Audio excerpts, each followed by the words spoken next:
video, sweetness ni Catherine at Daniel sa backstage trending. Muling nagkabalikan sina Catherine Bernardo at Daniel Padilla sa ABS-CBN Christmas Special 2023 bilang performers at love team. Ito ang unang beses na nakitang magkasama sila sa isang performance matapos ang kumpirmasyon ng kanilang hiwalayan. Masayang nag-perform sina Catherine Bernardo at Daniel Padilla ngayong araw habang kumakanta ng magkasama. Nagtitilian nga ang Katniel fans habang sila ay masayang kumakanta na para bang walang nagbago sa kanilang samahan.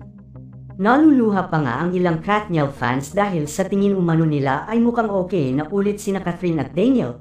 Mababakas kasi ang mga ngiti ng mga ito habang sila ay nagkakatinginan sa kanilang performance.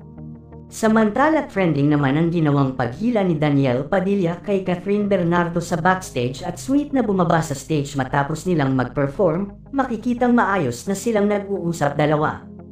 At sa tingin ng netizens ay pinoproseso na siguro nila ang kanilang pagbabalikan. Kapansin-pansin din kay Daniel na sobrang sweet pa din ito kay Catherine Bernardo lalo na nang hawakan nito ang dalaga sa baywang nito. Dahil dito lalong nabuhayan ng pag-asa ang Katniel fans na muling magkakaroon ng spark at magkakabalikan na muli sina Catherine at Daniel.